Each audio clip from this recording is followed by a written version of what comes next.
Over the next few minutes, I'll guide you along your journey to creating these stunning pumpkins with its simple yet bold design and ribbon and raffia flair. Now, these pieces look like high-end decor without the hefty price tag. Once your family and friends learn that you yourself built these, I'm willing to bet that they'll ask you to make some for them too. 4x4 pumpkin. Well, here's a 6x6 that I couldn't bring myself to throw away. So this is the perfect opportunity to put it to use. Now, because this is going to take multiple cuts, I'm going to set up this temporary stop block over here. So this one's going to be at 12 inches. And I just want to line me up for the cut, but not so much. I don't want to go against it while I'm cutting, which is why I'm not using the fence. So I'm going to do an 8, a 10, and a 12 pattern to show you how well they work in groups. As a touch of flair, I'm going to use this torch to gently burn the edges, corners, and then a little bit on the center and the top of these 4x4 pumpkins, or 6x6 in my case.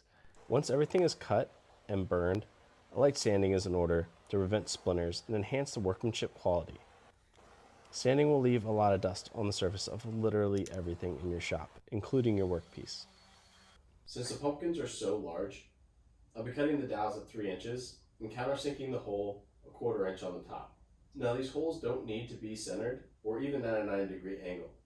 I think because the pumpkin itself is very simple, that the imperfection of the stem works well here. Using a tack cloth afterwards will ensure that you get the best finish possible. If you've never used a tack cloth before, I'll leave a link in the description for a detailed overview of exactly what it is and what it's used for.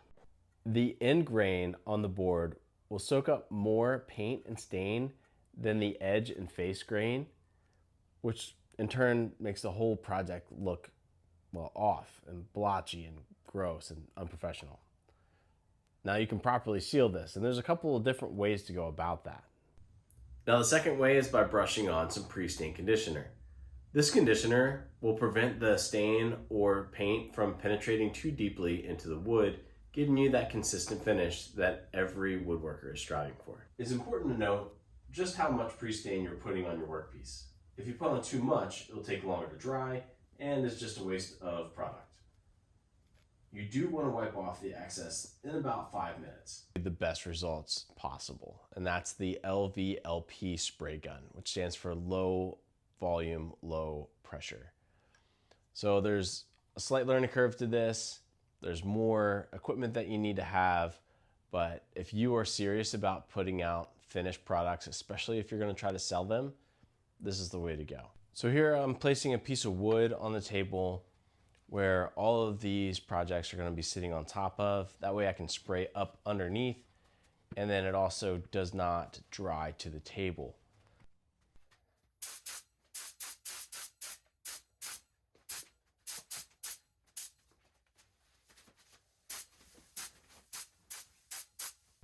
Okay, so next up we're going to take some painter's tape, put it around the top of the stems, and then we're going to put on some stain using a lint-free rag. The shade is not really important here. It's more the contrast that the people will see. So use whatever you have or whatever is on sale.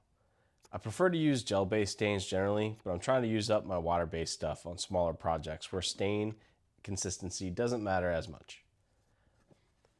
Allow the stain to sit for about 5 to 15 minutes, depending on how dark you want it, and then wipe off any extra. After a few hours, you can tape up the stems and then lightly spray paint the bodies of the pumpkins. I would like some of the burnt grain to be seen through the paint, so we'll do this in very light coats until we like the look that we see. To seal the pumpkins, I'm going to be using General Finishes Flat Out Flat Top Coat. And that's going to be a very matte finish. 2 feet of the raffia and we're going 3 feet with the ribbon.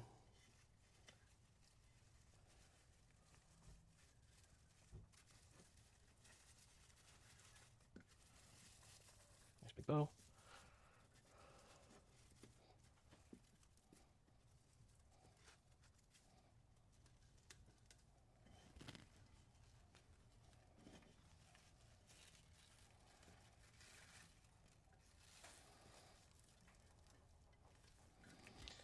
Do it with just the ribbon that really holds everything in there.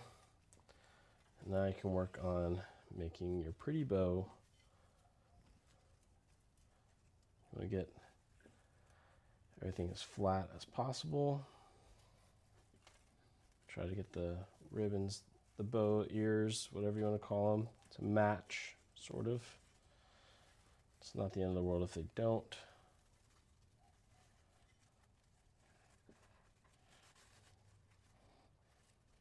And if you can slide the ribbon under, I think it looks better. If the bitter ends, the loose ends of the ribbon is on the bottom. Tuck that out of the way. Get this big bow out of here. Nice and straight. This one, same.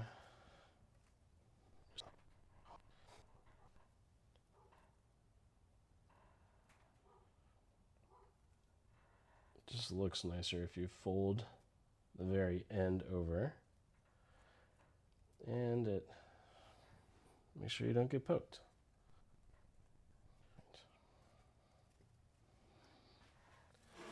Same thing for the orange pumpkin with the white ribbon. I've learned if you give yourself as much room as possible, it makes pulling this through a lot easier.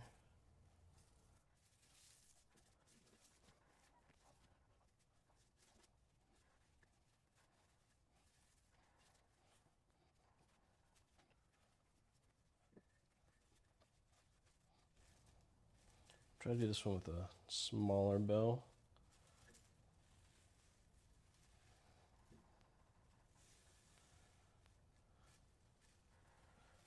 Give it a little contrast. Same thing, fold over the end.